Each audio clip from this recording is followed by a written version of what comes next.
Alright guys, so before this video starts, I'm just here to let you know that we are giving away a signed Tom Wilson poster. Stick around until the end of the video to figure out how you can win that. I apologize for the delay. I've been busy with schoolwork and life and stuff like that.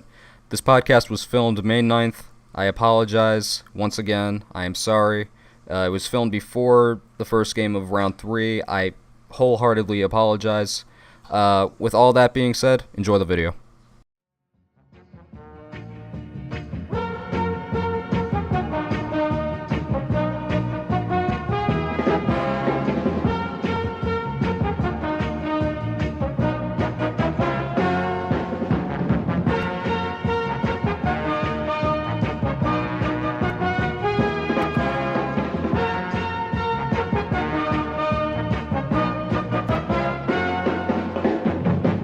Welcome, ladies and gentlemen, to today's episode of the Bottom Six Boys podcast. Today, I am joined by the third line, which is, of course, me, Dunny, Andrew, and Jack. We're going to be recapping round 2 of the Stanley Cup playoffs, and then we're going to get into our predictions for the conference finals, including our top 3 players to watch. So, boys, another round of playoff hockey has ended in the books, and now we come to the Eastern and Western Conference Finals. For the Eastern Conference Finals, we have the Boston Bruins taking on the Carolina Hurricanes. And in the West, we have the San Jose Sharks taking on the St. Louis Blues. These are 2 matchups I think are very exciting to watch. And I think, again, I'm not going to get into predictions just yet, but both of these series, I believe, are going to be very hard-hitting and very fast-paced. So, boys, let's jump into the first series. Let's rip the Band-Aid right off. Let's get into the New York Islanders versus the Carolina Hurricanes, in which the New York Islanders fell to the Carolina Hurricanes 4-0 in a complete sweep. Now, Tony, you pulled it off way too fast. It hurts now. I know. We'll just put some Oliveira over it, and we'll cry about it later. So it's painful to look at. But to me, and I think to a lot of hockey fans, I don't think this was very expected. I mean, me personally, I thought this would be a lot closer of a series. I thought this would be a lot faster, a lot more hard-hitting. For the New York Islanders, the Carolina Hurricanes were perfect, possibly this entire series. Literally nothing went wrong for them, and I commend them. I commend the Carolina Hurricanes because they definitely seemed like they wanted it more. So, a lot happened in this series. A lot that was very unexpected. Obviously, I think it should have honestly been a game 7. I thought it was going to be a game 7 series. I really thought this would have been down to the wire. This would have been hard. This would have been 2 very underdog teams with both very passionate fan bases going at it, going into a war with each other to really decide who wants the series more, who wants the Stanley Cup. Because the Islanders obviously had a big underdog season, projected to be in last place by everybody. And the Carolina Hurricanes, I believe they were supposed to, most people, and even to me, especially at the beginning of the season, they were just supposed to be a mediocre team that would, maybe squeak into a wild card but get easily knocked out, or maybe not even make it at all, because the Metropolitan is a very tough division. But no, they really showed themselves, and here they are taking the first wild card spot, and now they're in the Eastern Conference Finals. I just want to point out before you go on that it wasn't even like Carolina from the beginning of the year was not predicted to go into the playoffs. In the league standings, Carolina was number 23. You're right, Jack. And obviously at the end of the series, it really went to show who wanted it more, and it was the Carolina Hurricanes. Because the New York Islanders decided not to even show up for Game 3 or Game 4, just losing 5-2 in both games in Raleigh. And on top of that, I think a big issue for the New York Islanders is that they weren't at home. They weren't in Nassau where, their drive was, where, the most passionate fans were, where they really had it and they were just, looking like such a dominant team against, the Pittsburgh Penguins, who, have recently just won 2 Stanley Cups in, past 5 years? It was just shocking to look at. It was just shocking to watch, especially, as a fan. And I was thinking as we were going into Game 3, holy crap, this is not the same team I remember. The puck was rolling around. Nobody really had control. And just Carolina really just did come out on top. And they really, showed that they belong to be in the series. At some point, I thought Carolina would really crash and be like, all right, they just went to Game 7 with Washington. The Islanders had plenty of rest. They're going to drop. They are going to drop. They're going to slip up, and the Islanders are going to take over. But no, Carolina stayed consistent the entire series. And honestly, I want them to win the Stanley Cup. That's who I want them to win, personally, after just proving, they really do have what it takes to beat Washington and then the New York Islanders in a sweep. Personally, I want them to win the Stanley Cup. And I'm just shocked. I'm just shocked. What are your guys' thoughts on? Let me bring it over to you guys. What do you think, what would happen in this series? What do you believe? Well, first off, again, and I tried to go as non-biased as possible. I honestly had the Islanders in 6 games against Carolina. I was thinking, okay, the Islanders are well rested, maybe a little too well rested, but I was looking at Barry Trotz's saying he pushed the team 4 times as hard in their practices. So I figured, okay, they're probably ready. I think they're good. Carolina's probably still a little tired from that Game 7 that they had 2 days prior to the beginning of the series. And I was looking at it, I'm like, okay, I was looking at the second period of Game 1. I'm like, okay, both teams are playing pretty well. Carolina still seems a little tired, but the Islanders seem like, they're playing pretty well. But, as the game went on and on and on, and especially once it went to overtime and Carolina scored, I was realizing, okay, this may be a closer series than I thought. Because Game 1, it could change your perspective so quickly. But obviously, I didn't lose hope. It was only a 1-0 series right there and then.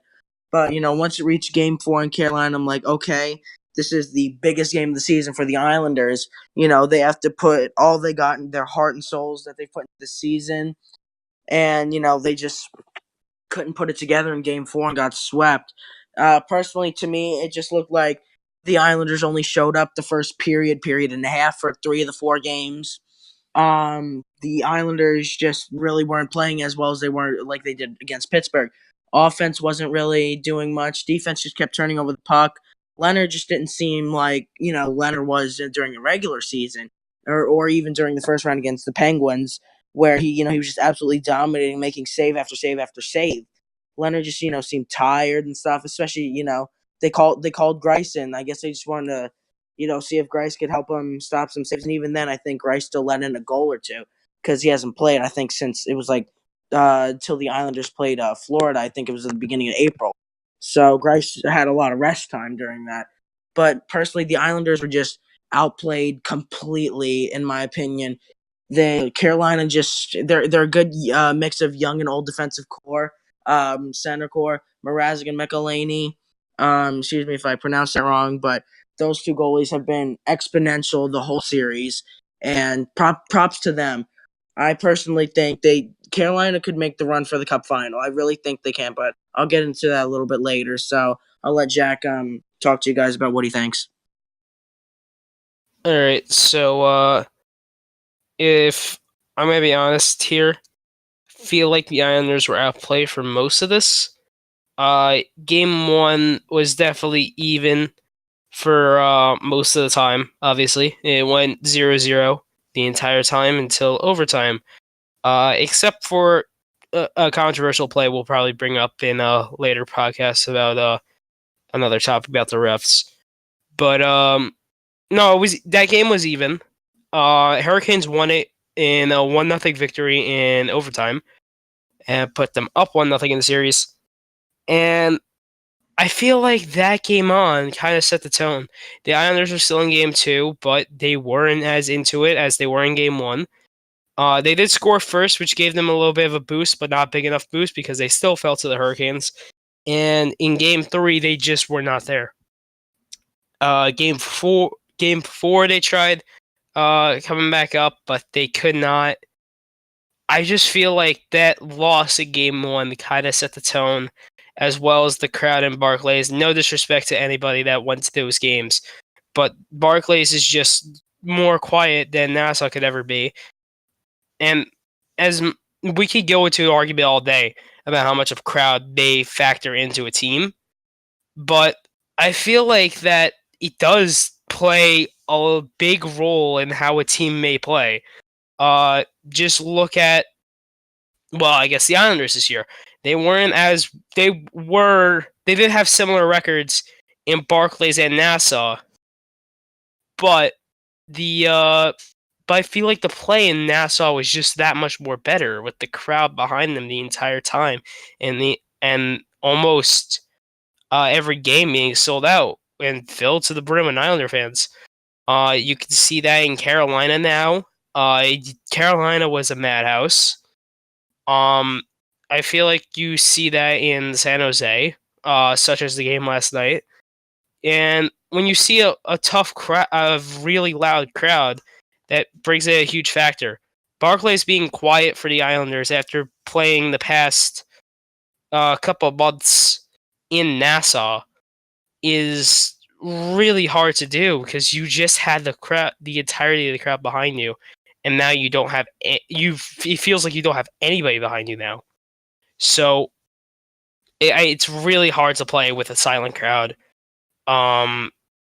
But Carolina did not have a silent crowd, and when they were away, they were able to finish. So that gave Carolina the ability to just take over the Islanders. They didn't have any mojo.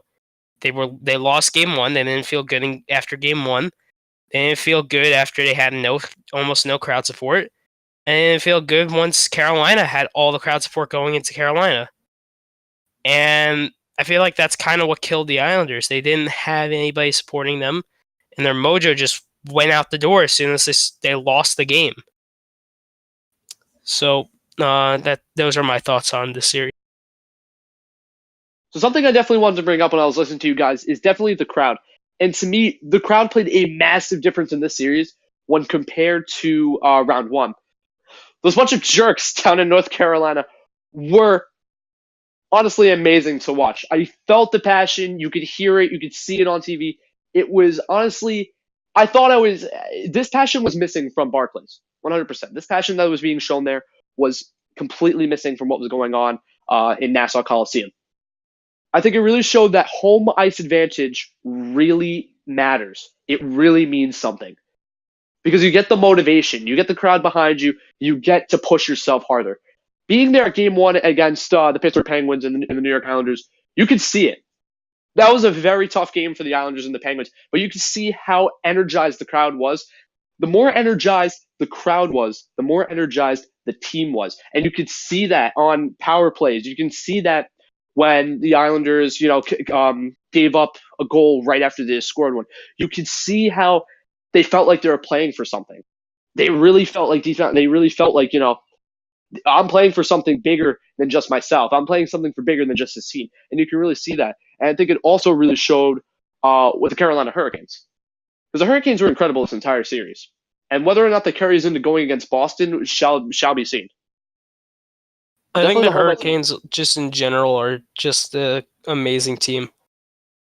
Honestly, well, I don't know about amazing. I can't say amazing personally. I'd say definitely good. They're definitely proving themselves, and I'm excited to see where they go. That's just my thoughts personally. But at least definitely exciting, though. Definitely exciting, no doubt. I think they're probably the most exciting team in the playoffs right now, hands down.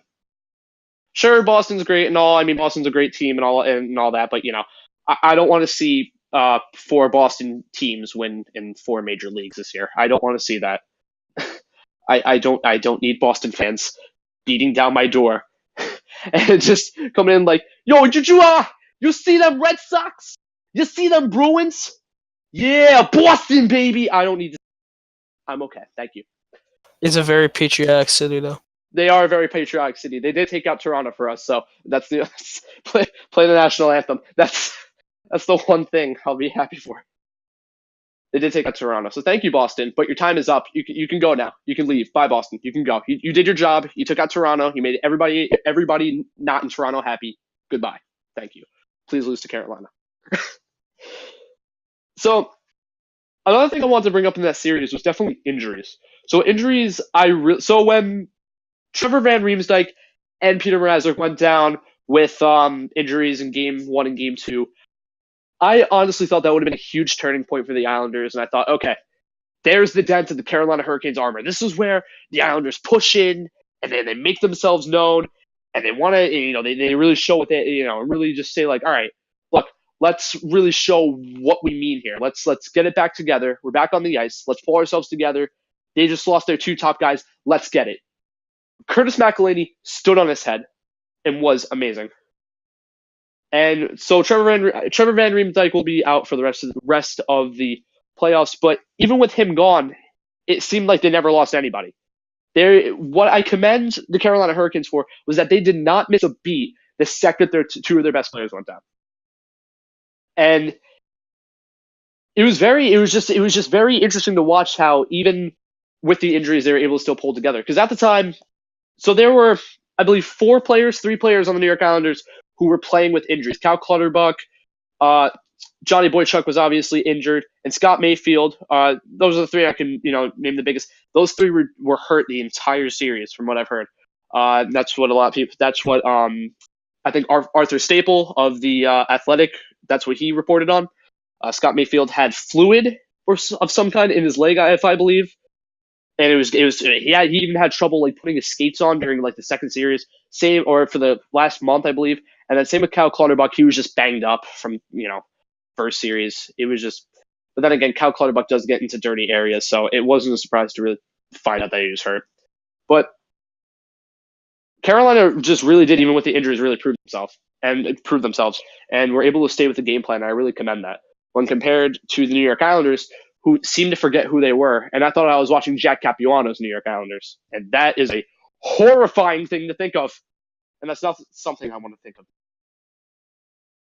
Shall I go on into the next series, or do you guys want to say something else? Well, let's wrap this up with the Islanders in Carolina. We're gonna move on to the very patriotic NHL team, the Boston Bruins, in their series against Columbus. And this series went to Boston, and it was a very good series, I feel. People thought it was going to be a lot more closer and would be in favor of the Blue Jackets. It was not in favor of the Blue Jackets at all because, well, let's just go through the series real quick.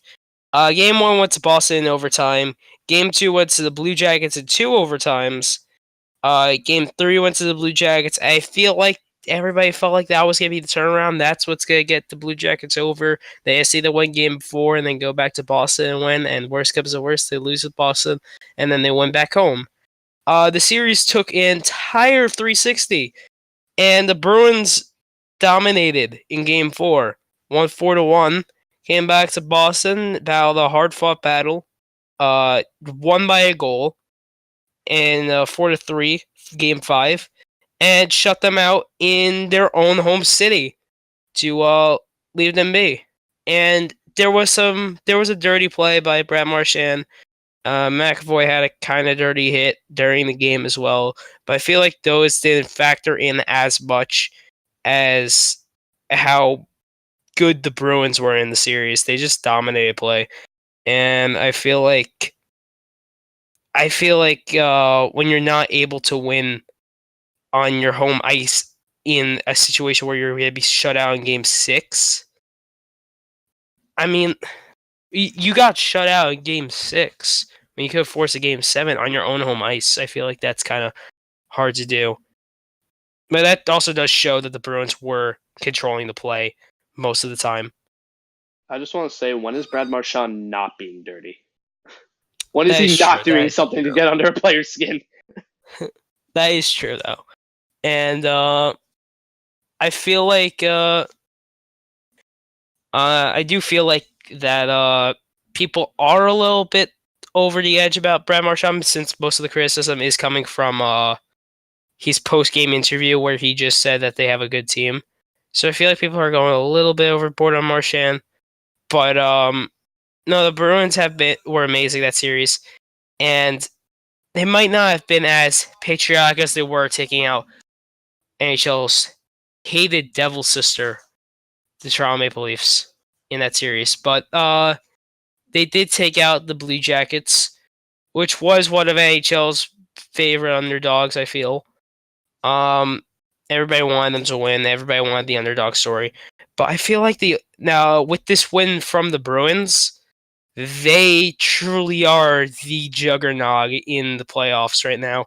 And I feel like this is going to bring them into the Stanley Cup final, along with their patriotic spirit, of course. Thank you, Jack. Yeah, that series was a really well fought series. All 6 games did not go down without a fight. This series was a very back and forth series, in my opinion. Teams were scoring, especially I think it was game 5, was it? When the Bruins scored, or I think it was Pastrnak, when he scored with a minute 30 left in the third.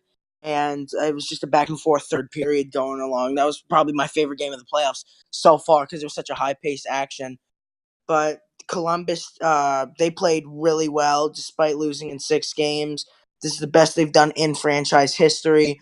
Tortorella coached them all the way, even though, his interviews, he obviously doesn't want to express that, but Tortorella did a great job coaching. All players put in all the effort they could.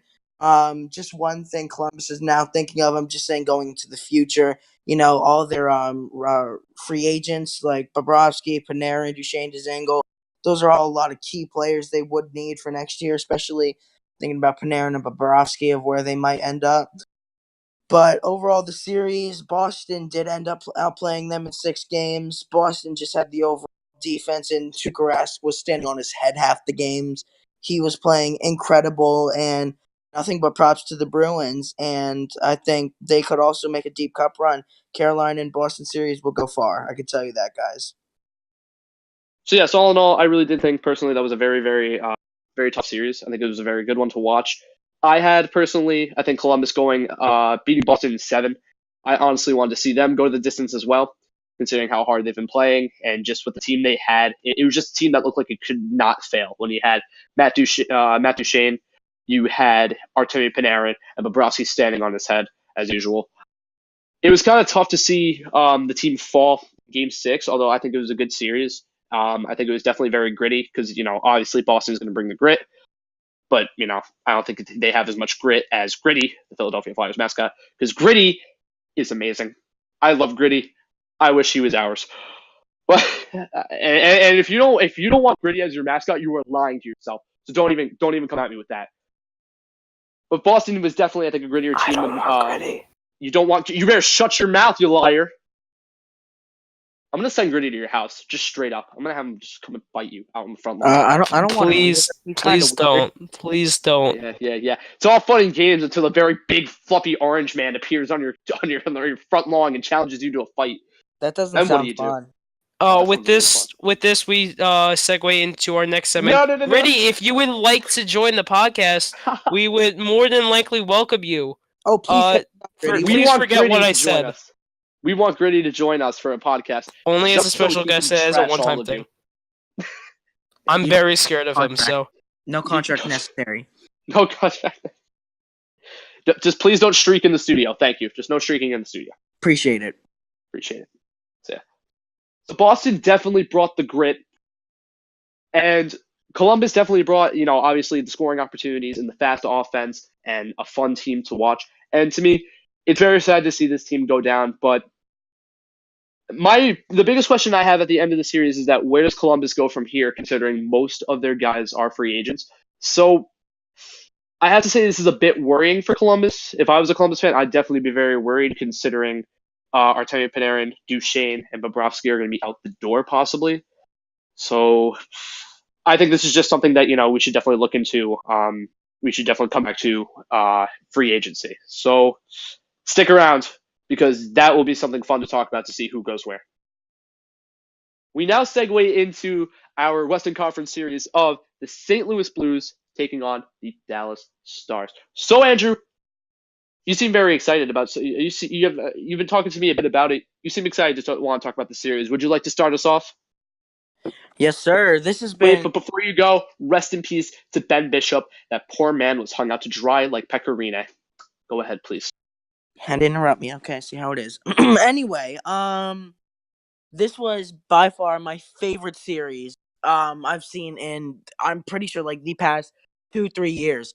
This series was incredible. Such great high-paced action. Every game, every shift from both teams. Both goalies, Binnington and Bishop, stood on their heads. They played insane.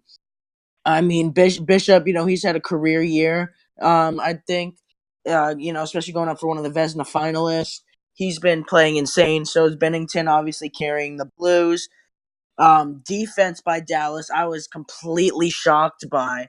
I believe in I believe in our podcast, episode 1 though, I predicted St. Louis in 6, but once I saw that game 7 happen, I figured, oh my goodness, this could go either way. And by that time, I was kind of leaning towards Dallas, hoping to win because I just wanted to see Bennington crumble personally and Bishop continue his Cinderella story for his career year. But like I was saying, that season, the season for both of them teams have been great, and that playoff series was insane. Both offensive wise, nonstop action, always passing the puck. There were very few turnovers. I think this whole entire series, power plays were interesting. Everything was great, and especially when it went into Game 7 into overtime. Even though Dallas was being outshot, I believe it was like 13-47 or 17-43, something like that. Dallas started off overtime super strong, and it was such a great. They had so many great opportunities. It was insane. I'm surprised they didn't score. If you guys heard the announcers, if you were listening to the game or watching the game live, they were all going nuts about the game. And once Pat Maroon, the hometown boy from St. Louis, scored that game-winning goal, the place went nuts. And obviously, the whole Dallas, they were really upset. I personally, it was such a great season. I was upset to see it end for Dallas. But Bishop, being the big man of the team, he was the first one up in the handshake line. He was ready to go. He was ready to congratulate them on a great series. When Bennington and Bishop met, obviously they had those few moments of talking to each other. I'm pretty sure Bishop spread some great wisdom to Bennington and vice versa. But overall, that was the best series I've seen in 2 to 3 years, and I'm looking forward to see what St. Louis has against San Jose in the conference finals. Anyways, let's move on over to Jack. And Jack, what do you think about this series? Ben Bishop weighs 215 pounds. The man was standing on his head for the entire series. Game 7 alone, stopping 52 shots with a total of 54 shots against. That's just amazing. He must have had surgery to put metal in his neck because it must be hurting if he didn't. Ben Bishop was amazing. He honestly is, ironically, the star of the stars in the series. And yeah, he was just an amazing goaltender the entirety of the series. He's probably the only reason Dallas was in these games to begin with. And I don't know, it's just way too much for them. And I mean, eventually you're gonna crumble once you take 50 plus shots against. But congrats to Ben Bishop to even stopping 50 shots in one game. But the series was an entire back and forth. Blues winning game 1, Stars winning game 2, Blues winning game 3, etc., until game 6, where the Blues won, forcing game 7, and then they won the next game. That was, I mean, honestly, this was just an entertaining series, and it was just so entertaining. I'm not even a fan of either of these teams. It was just so entertaining to watch. These teams go back and forth.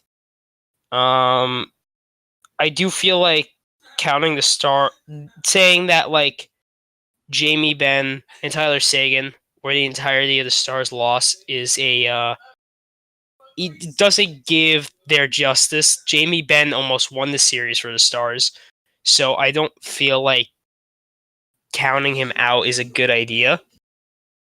But no, this was an entertaining series. And if there's any reason to give Ben Bishop the Vezina, you just watch one game of the series. One game of the series. Even when they lose, one game of the series. He's amazing. And honestly, that gives Robin Lehner a run for his money, as well as Vasilevsky.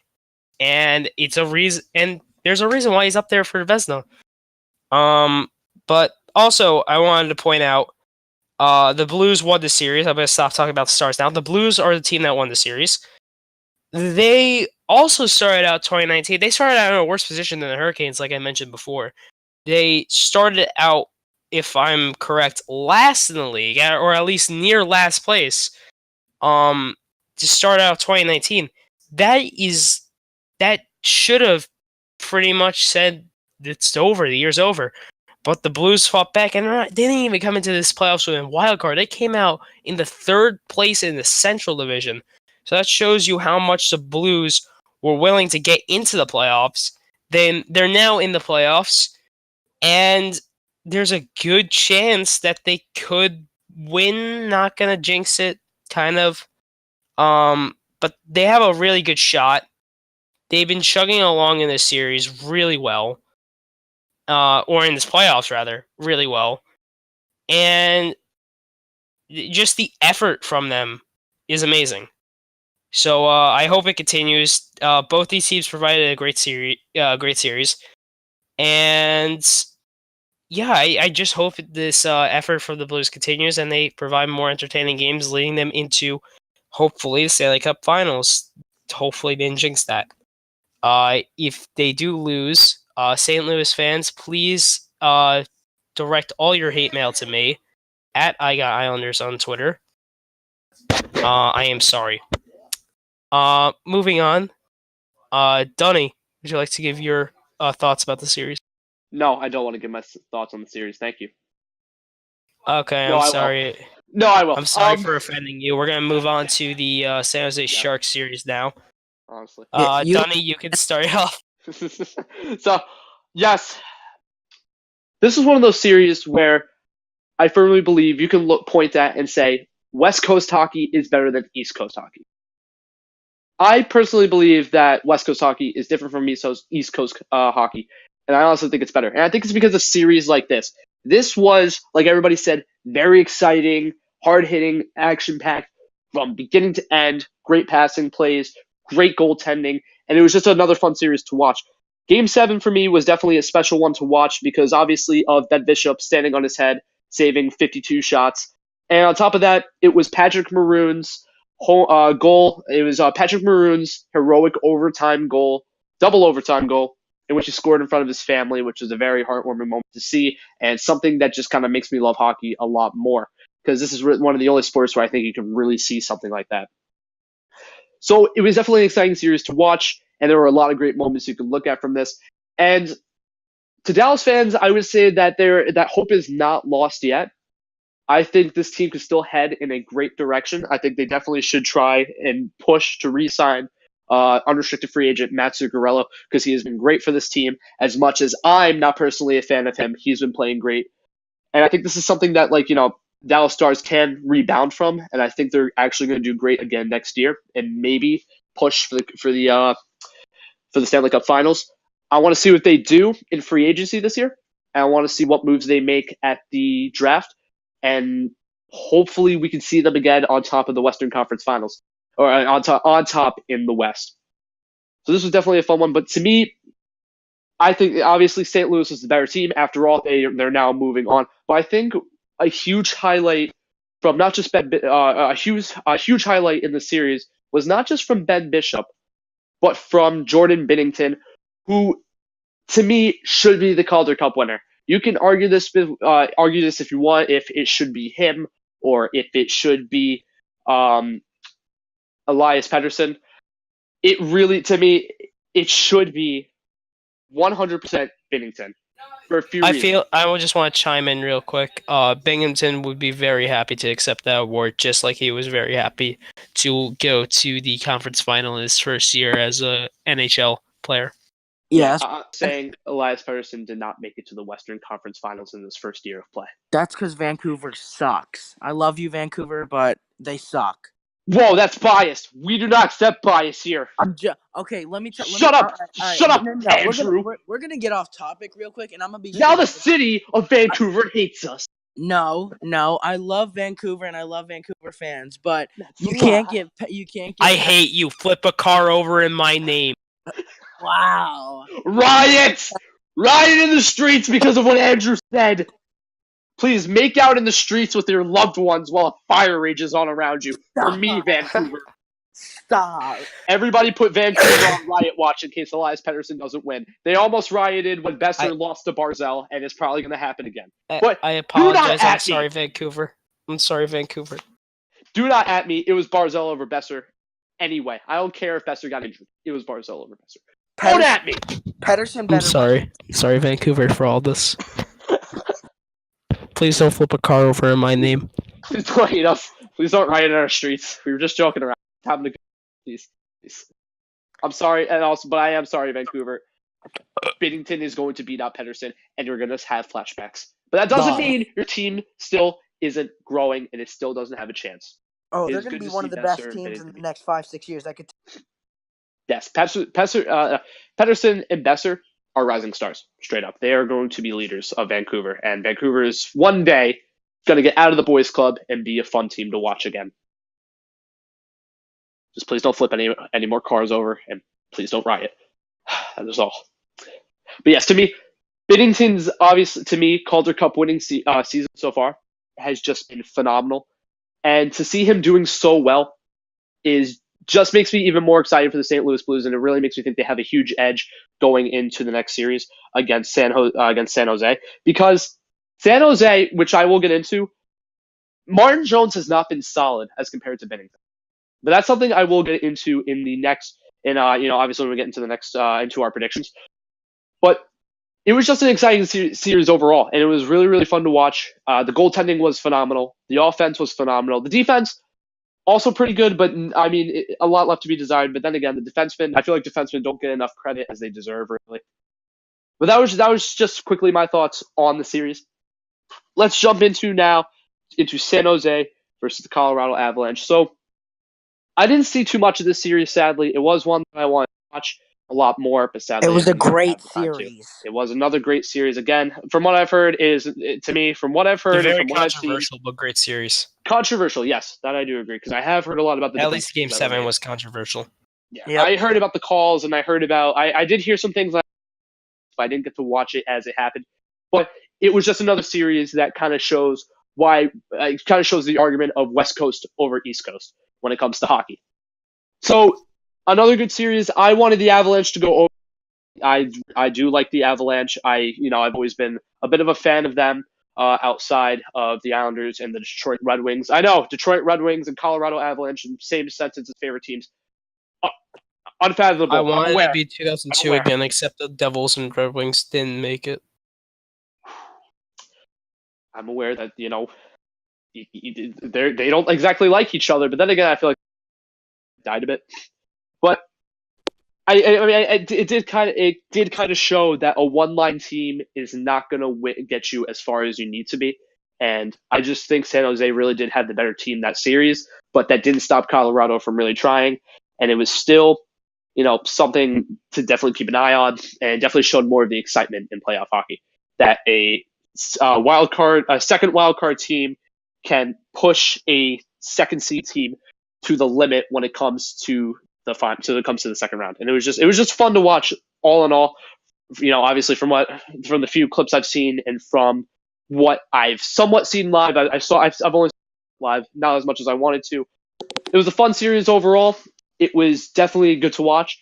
As controversial as Game 7 was, I think it just really showed how great hockey can be. I think series like Colorado and the Sharks and Dallas and St. Louis show why hockey is clearly the best sport in the world. No cap. And I apologize to my man Luca from Bar Down. We were rooting for him too. No, we weren't. I mean, I wasn't. Screw you, Andrew. We were rooting for Colorado. San Jose versus Boston. San Jose wins in 7. Andrew, I'm going to send Gritty to your house. He's Do coming it. for you.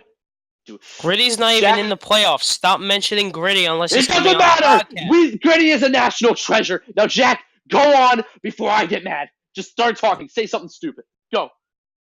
Dunny. I'm not going to say something stupid. I'm going to say something intelligent. Gritty is not as patriotic as Boston Bruins. You're funny, Jack. Anyways. Shut up, Dunny. Yeah, Dunny, I think you're going a little insane. We're going to put Dunny in timeout for a little bit. So, Sharks and Avalanche. This series was, like I said, a little controversial at the end. I didn't watch a lot of it, but I did see Game 7. And oh boy, did the Avalanche deserve to win Game 7. But we're gonna go into that call later on. The Shark Tank itself is rocking. I might be louder than Carolina. I don't know about that though. There might be a decibel rating that they have. But it sounded louder. It was rocking. And I would not mind seeing San Jose and Carolina go in just to see which one could blow off the roof of the stadium first from noise alone. But in the end, Joe Thornton continues his trot down to try and win his first ever Stanley Cup. And honestly, I can't wait to see him do it. If he does do it. See, I jinxed both teams now. So now you don't know which one's going to win. Anyways, the Sharks and Blues is going to be an amazing series. I think it's going to be a very energetic series. And I feel like the Sharks proved that. And at least Game 7 when I watched it. Andrew, I don't know if you've watched all of the series, but I'm going to allow you to take it away and talk about the series. Thank you. I have actually watched all the series, just like the Dallas St. Louis series.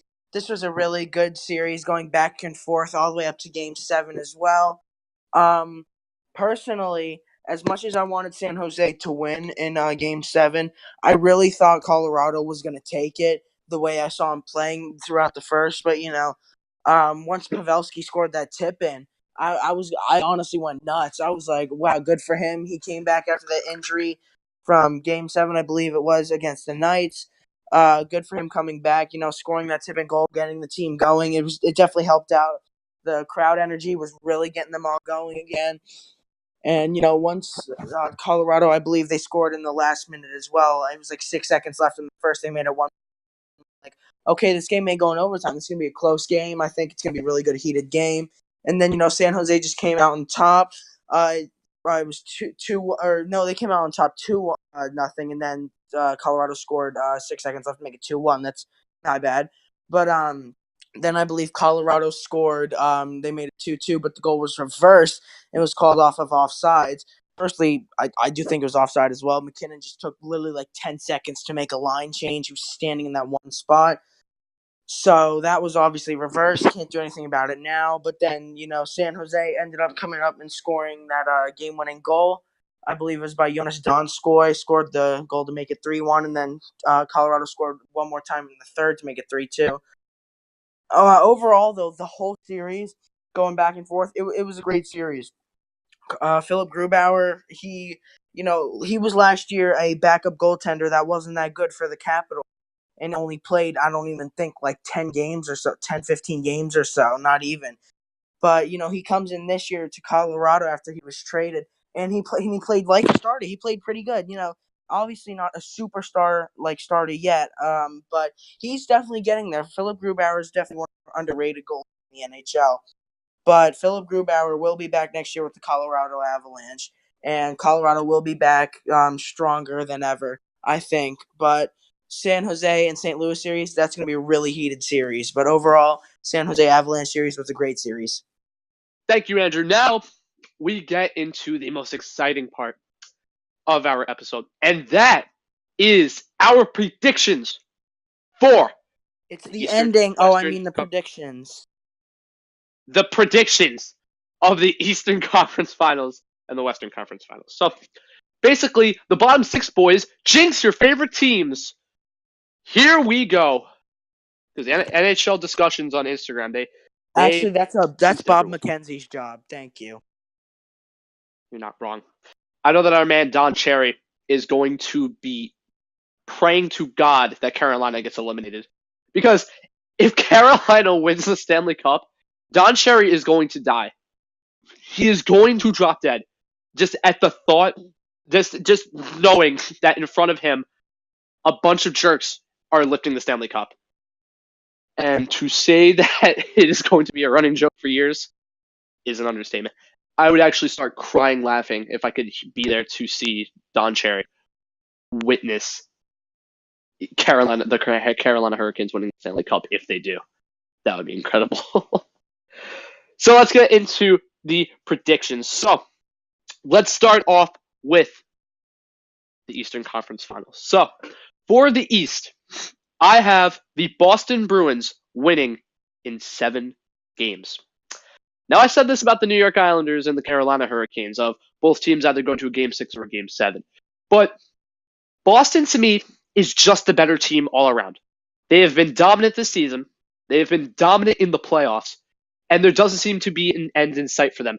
Now, the Carolina Hurricanes could surprise all of us and easily continue their season and, stay the jerks that they are and really push for the cup and give something, give a reason for their fans to start coming to more games, even though they've been showing up a lot to the playoffs. Good on them. I think that Boston will really take this for a lot of reasons.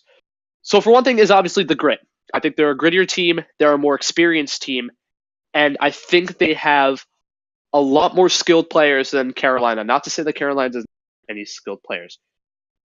I just think that Boston's experience in the playoffs will really shine through. And I think that as hard as Carolina will play, I really think Boston will shut them down. Now, the 3 players that I think are key to watch on the Boston team are Charlie McAvoy, who currently has 1 goal, 5 points, or 5 assists, and 6 points, and is leading the Boston Bruins in plus-minus with a +8. He has been a shutdown defenseman that has been able to move the puck, has been proving a key and very vital part to the Boston Bruins defense. So Tuukka Rask is my second key player to watch on the Boston Bruins in the series in general. As the Boston goaltender, he currently has a 2.02 goals against average, which is 3rd in the league, 3rd in the playoffs, right behind Robin Lehner and Curtis McElhinney. And he also has a .938 save percentage in 2nd place, right behind Curtis McElhinney. He's obviously Tuukka Rask knows what it takes to win the cup. He's won it a couple times. He is a very key part of Boston's team, and he's a fan favorite of the team. And he is just a very good goaltender. He is an elite goaltender. He shows up when it matters most. He makes big saves when it's necessary, and he knows what it takes. He's been in this position before, unlike Curtis McElhinney and Peter Mrazek, should he return. I think he's really going to be lights out, and I think he's really going to be able to stand his ground and show up when they need to most. The 3rd player I have to watch on the Boston Bruins is Brad Marchand, who currently has 5 goals, 8 assists for 13 points, and a +5 for the Boston Bruins. Now, Marchand, if you don't know who Brad Marchand is, I don't even know why you bother even watching hockey. Brad Marchand is probably the biggest rat, as people say, in the NHL. I personally hate going against him, but boy, do I love watching him when he's obviously not playing against my favorite teams. He knows how to get under the opponent's skin. He's been proving that every single series, from breaking Cam Atkinson's stick to obviously getting in the face of every player he can. I think he's going to be a key factor in getting under the Carolina Hurricanes skin. I think he's really going to throw hard hits. He's going to play dirty when he needs to and play a lot of mind games, which will rile up the Carolina Hurricanes, make them take a couple bad penalties, make a few mistakes. And for that, I just think he's definitely going to be a key player to watch. Though on the flip side, the most key player to watch on the Carolina Hurricanes is Jaccob Slavin, who currently has 11 assists for 11 points with a +8. He is currently in 2nd place for plus-minus in the entire playoff series.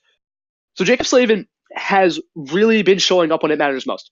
He's been making big plays, and the biggest play that he's made was in Game 7 against Washington, in which he made a diving effort to keep the puck out of the net and keep Carolina in the game, obviously, to win in overtime. He has been he's been incredible as a puck-moving defenseman. He's been able to get the puck around. He's been able to find open lanes. He's been able to move the puck to where it needs to go. And he has honestly surprised me, as I've never seen him as a top defenseman. I've always seen him as a good top 4, but never a top 2. And he's really been surprising this series. Defensively, he's been phenomenal. He was able to shut down the Islanders easily. Any player that came his way, from Matt Barzal to Anders Lee, he's been able to shut down the Washington Capitals, as shown in the first series. And I think if he stays as hot as he is right now, if he sticks to his game plan, if he really makes sure to lock down the Boston Bruins and keep moving the puck around, he's going to be a very big and vital asset to the team. The second player to watch on the Carolina Hurricanes for me is Jordan Staal. Currently has 4 goals, 5 assists for 9 points, and has a +8 tied with Jaccob Slavin for plus-minus on the Carolina Hurricanes. He's been an all-around very good player, from being able to score when he needs to, being able to make great passes, and being able to get under the opponent's skin. From what I saw in the Islanders Carolina series, he was really in under Matt Barzal's skin. The two were constantly yelling back and forth. He was laying checks when he needed to, able to draw a couple penalties here and there. And he's definitely someone to watch, especially when he's going up against the Boston Bruins, who are a very gritty team. The final player to watch for this series for the Carolina Hurricanes is Warren Foegele, who currently has 5 goals, 4 assists for 9 points and a +7. He's been all around a great player, especially showing up in series number 2 against the Islanders, scoring when it matters most, being in the right place at the right time, and just having great hockey IQ and really being strong on the puck. And he was definitely somebody I never heard of until I started watching him. So for me, those are the 3 players you need to watch for that series. Let's bring it over to Andrew.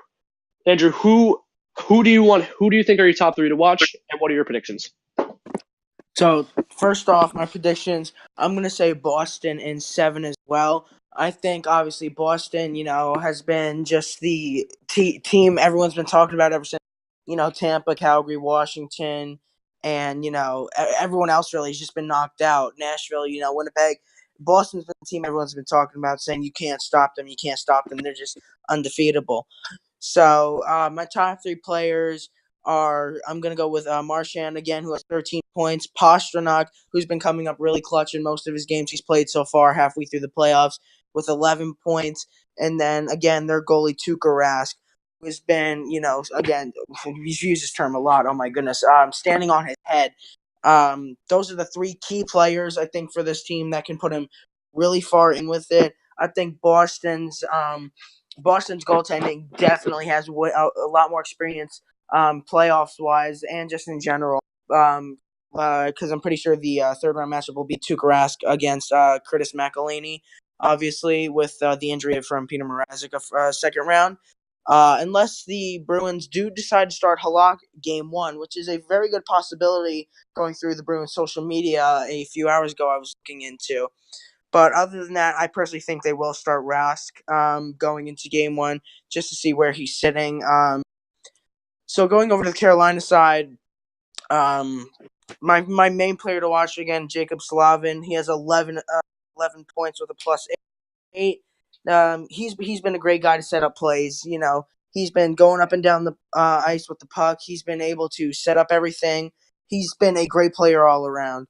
My next player is Warren Foegele. Warren Foegele has been a shutdown type of guy. He's been making very good defensive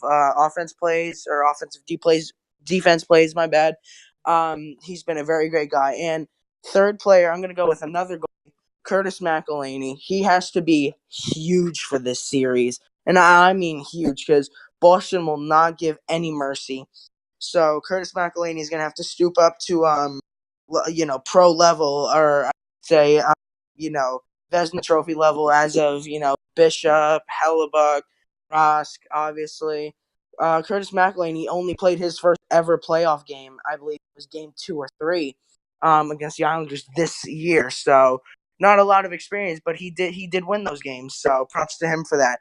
But he's going to be the biggest key for Carolina if they want to stay in the series. But again, personally, I have Bruins in 7, and let's pass it over to Jack. All right, so this series is gonna be big one. I feel like it's gonna be hard hitting. It's gonna be very entertaining to watch. I'm gonna give my player this to watch. I'm gonna only give one from both teams, unlike Dunny and Andrew. I'm gonna say from Carolina, the player to watch is Peter Mrazek. He's recently come back from injury, and it's gonna be odd to see how easily Boston might be able to get under Mrazek, and to see if McElhinney does even start, and if that's the case, or at least if McElhinney starts any of these games, Mrazek shall be starting game 1.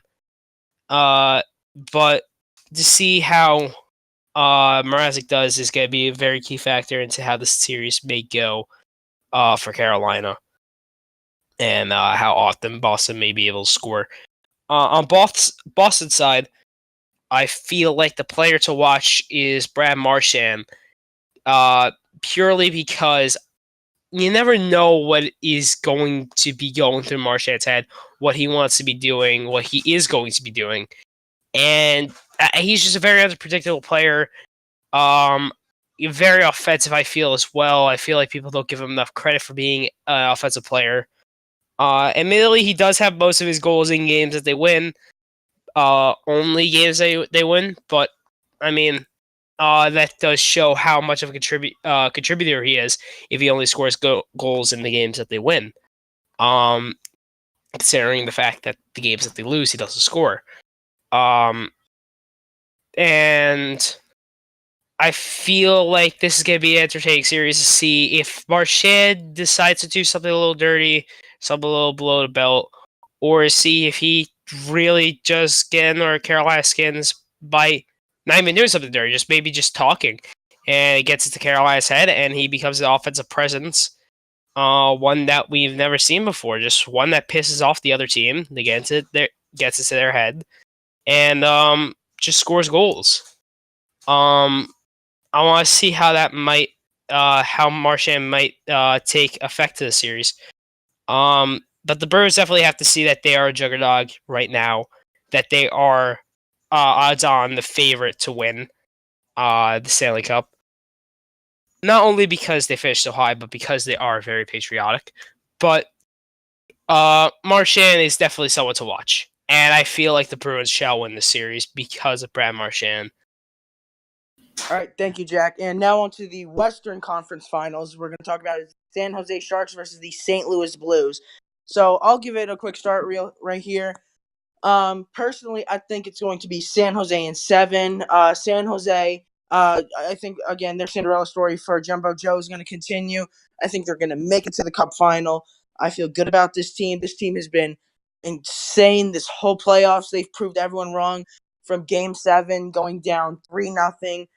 Making it 4-3, going down or tying it 4-4 and winning it in overtime against Vegas, to winning it 3-2 against Colorado in Game 7 last night. So my key players for San Jose to watch is is Logan Couture. He has been a huge aspect of this team with 14 points, along with Thomas Hertl is my next guy with as well as 14 points. And my final guy, I'm actually going to do 2 more people for this one, is going to be Brent Burns, shutdown defenseman with 14 points as well. We got 3 14-point teammates going into this series. And then my 4th player, Martin Jones. As many of you may know, Martin Jones is the goaltender labeled as either a god or a piece of Swiss cheese. Martin Jones in this situation, if he wants to bring this team to the Cup final, he has to play like a god. Binnington will not let loose. Neither will all of St. Louis. St. Louis will be the hardest team they've had to face since the 2016 Cup final against the Penguins that San Jose had to go against. 100%. So San Jose's goaltending, I personally think, is beaten out by Binnington. Binnington, I personally think, has been playing a lot better than Jones. Obviously, Jones should get his footing, and I think he could be good. Defense-wise, I think San Jose takes us with their shutdown defensemen, Brent Burns, Erik Karlsson, and all of them. And then I think offensively it's a tie between them because, as you guys seen throughout the series, it's been a lot of either tight scoring games or high scoring games for both teams.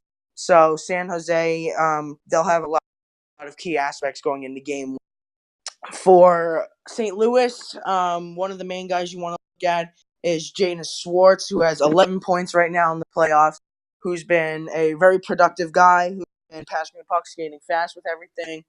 My next guy, Ryan O'Reilly, only has 9 points, but again, that's still a good amount of numbers during the playoffs, especially when your team's made it this far. Ryan O'Reilly is going to be one of the shutdown guys. I think a lot of shots in front of the net. He'll make plays if he has to, which he will, because all the players commit in St. Louis. And then again, obviously, my third guy is Jordan Binnington. In these playoffs, has been absolutely, it's been so weird. It's not even funny. But so Binnington, he could collapse. No one knows. Binnington can get injured game 1. He could be playing like an all-star game 3. It could go anyway. But Binnington is going to be the big guy. His rookie year, going to his first ever conference final, leading his team from last in the NHL January 1st to where they are now in the conference finals here May 9th, which is insane when you think about it. So Bennington is definitely going to have to be their main key aspect. It's going to be a battle of goaltending this series, I can tell you that. So other than that, I said San Jose in 7, and we're now going to bring it back to Jack. Thank you, Andrew. Again, I'm going to only choose 2 players to watch, one from each team. I feel like Martin Jones, like you said, Andrew, is definitely someone to watch. Mainly because he is such... I feel like he's just such an unreliable goalie. Because you never know what you're going to get. You're either going to get Martin Jones or you're going to get Pee-wee Child, who's got 5 goals against average. You never know. Agreed. And that is I don't know what to say about that because you don't know what's going to come next. It's very important Martin Jones does play up to his potential and how he did play back in 2016 when they made it to the Stanley Cup final. He has to play like that because if he doesn't play like that, they're gonna lose. Just again, take a look at the shot totals. St. Louis took 50 shots again. 50 plus shots in game 7 alone. Admittedly, that went into 2 overtimes. But they still 50 plus shots that Martin Jones could be facing. Martin Jones comes out there as the Pee-wee Child. They're going to lose. Entirely. They're not even going to lose. They're going to lose 10-0 if St. Louis comes out like that. So Martin Jones has got to be on his A game. Speaking of goalies, on the other side, St. Louis goaltender, Jordan Binghamton. I feel like he is also a player to watch, mainly because I want to see how he does on this big stage. He's a rookie. He's eligible for the Calder. I feel like he might crumble on this stage. His celebrations that are so energetic. You can see that he's very, very calm. But he's very, very calm. But there's gotta be some nerves in there. And those nerves are eventually gonna start kicking in. And they're gonna kick in as soon as he hits the ice. As soon as they hit the ice, even just for warm-ups, as soon as he hits the ice, those nerves are gonna kick in. The entire world is watching me. And those nerves might force him to crumble. And I don't know. I feel like that's very important to watch because he might become he might be the one that becomes the unreliable Pee-wee goaltender. So you never know. But I would not count the Blues out. Would not count the Sharks out. They are both very good teams. I feel like this could be very energetic, very entertaining to watch. I do, however, feel that both goalies will crumble. And that's going to make it all the more entertaining because it's still going to be close.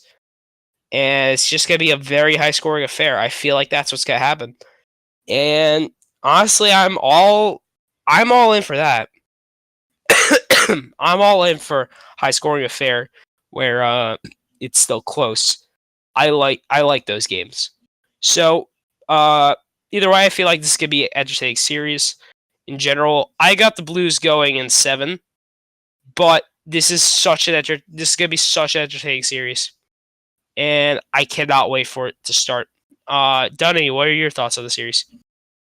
So I personally believe that the St. Louis Blues will beat the San Jose Sharks in 7. So offensively, the edge definitely goes to the San Jose Sharks. The San Jose Sharks have the better offense. They have Thomas Hertl, Logan Couture, and Brent Burns, Erik Karlsson. Obviously, those are definitely their top four offensive guys. But defensively and goaltending wise, I actually have St. Louis. Although the San Jose Sharks have big names such as Erik Karlsson and Brent Burns and Marc-Edouard Vlasic, just depth-wise, I think that the St. Louis Blues have the better depth. And they do still have big names. They have their veteran in Jay Bouwmeester. They still have their top defenseman in Alexander Pietrangelo. The Blues also have guys such as Colton Pareka and Carl Gunnarsson, who have been very good this series. And there's no denying that Binnington is the better goaltender than Martin Jones. Because, like you said, you never know what Martin Jones you're going to get on every. And it's very interesting to see what can happen. So I'll just jump right into it because it actually does kind of go hand in hand. My top 3 players to watch on the St. Louis Blues. The number one that I have for watching is Jordan Binnington. He currently has a 2.39 goals against average with a save percentage of .915, which is very, very good, especially since it is his first season. On the flip side, Martin Jones has a 2.72 goals against average and a .910 save percentage. Martin Jones is almost at three goals against average per game. When compared to Jordan Binnington, it is almost night and day. There is no contest who the better goaltender is. So Martin Jones really needs to find a way to get himself prepared and really just lock himself down and find a way to, obviously straighten up and find a way to make the big saves when, he's needed most. Because Binnington has been on the ball all series. And I don't think he's going to stop anytime soon. For St. Louis, I also have James. Also for St. Louis, the second player to watch in this series for the St. Louis Blues is Jaden Schwartz. Jaden Schwartz has been electric when it comes to getting goals when they need him most. He has been the number one goal scorer on the team. He is leading the team in points, tied with Alex Pietrangelo. Currently, Jaden Schwartz has 8 goals and 3 assists for a +7 in 13 games. Obviously, Jaden Schwartz is the nightmare of every Winnipeg Jets fan, especially Jesse Pollock from Bardown. As obviously he got the hat trick that won the St. Louis series, and he's just been a scoring threat the entire playoffs. And I don't think that's going to stop anytime soon. He is a good player. He is a very, very good player when it comes to goal scoring.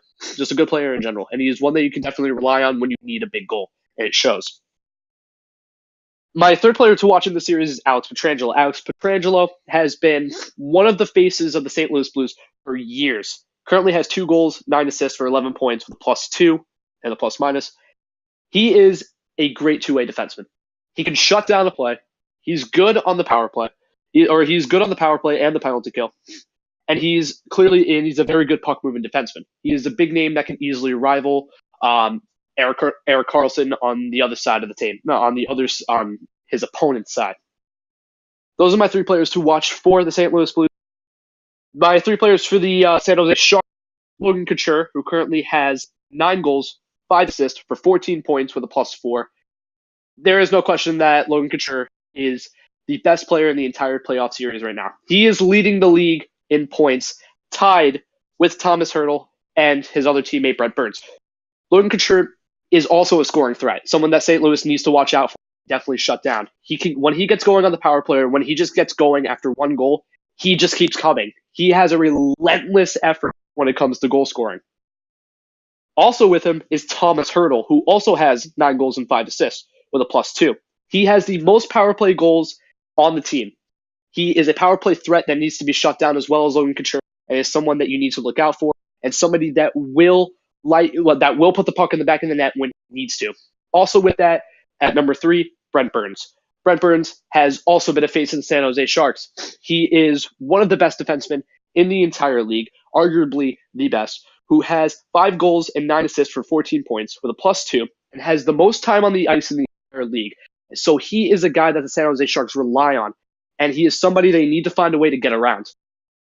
This is going to be a very tough back-and-forth series, and I personally think this will be a better series than Boston and Carolina, and this is one I actually will definitely be watching closely.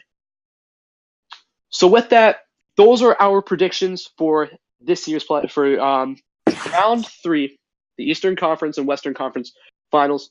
We thank you all so much for watching. Andrew, we have an announcement apparently. Yes, we do, sir. I'd like to announce our first ever giveaway on Bottom 6 Boys channel. That's right. You love him? No, you don't. You actually hate him. We have a signed Tom Wilson poster we are giving away. to anyone who likes the video, comments on it, and put your predictions down in the comments. And whoever guesses correctly or the closest will be winning a signed Tom Wilson poster, and we will send it straight to you. Are you serious? I am serious. I didn't realize this was the thing. Oh, wow! When did we get have a one? giveaway. Wait, Andrew, can I enter the giveaway? Actually, yes, Donnie, you can enter the giveaway. If you Really? like this video, comment down below your predictions. You can enter this giveaway too. Hey. Can Andrew, are Craig you win gonna the be the one? giveaway? Can our bot Craig, who records our audio, win the giveaway? Craig can also enter if he likes this video and comments down below. His predictions, and whoever gets the closest predictions at the end of the conference finals can win a signed Tom Wilson poster Yes, sir. You featuring heard it Tom first. Wilson of the Washington Capitals. Yes, sir. A signed Tom Wilson poster. Don't forget, Wow. he's a Stanley Cup champion as well. Yes, He sir. is.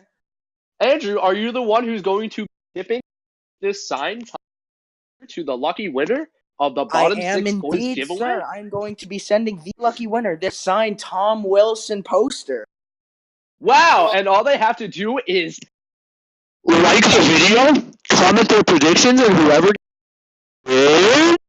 Yes, sir. If you want to be extra good, and if you want a better chance at winning the giveaway, you should also share this with all your friends on social media and text message and everywhere you can to spread us wide, because it will give you a better chance at winning the giveaway. Because if you spread your luck, or if you spread this video, you, sir, the hockey gods will shine down upon you and make sure your predictions become correct. All you have to do is like the video, comment your predictions in the comments below, and of course, share this with everyone you know. Yes, sir. Yes, sir. So thank you all so much for watching. Don't forget to, and let's all say it together, Jack. Like the video, comment, and share. And maybe, just maybe, we'll continue this series, and hopefully it won't be a total crapshoot and a waste of time. You should also subscribe, please. Yeah, subscribe and you'll get an even better chance. You'll get triple the giveaway percentage. And if you Triple. follow our Instagram as well, we will quadruple. If you follow our Instagram, the bottom underscore bottom underscore 6 boys underscore boys, you can get a ×4 chance at winning the giveaway of a Tom Wilson poster for you and only you. Paid shipping and handling from us. We will pay shipping and handling straight up. So thank you all so much for watching. Be sure to like this video if you did, like this podcast if you did, comment below your thoughts, your criticisms, anything you have to say to us. Subscribe, follow us on Instagram, do all that good stuff. Share with everyone you know. Tap the bell icon. You've heard this 1,000 times before. Thank you so much for watching. And playoff hockey is here. And hopefully we can get so many Game 7s so we can see all the hockey in the world. Because I don't want hockey season to end. Because once hockey season ends, I have nothing. I literally Please have get rid nothing. of this Tom Wilson poster that's on our hands too. Please. Thank you. Have a good one.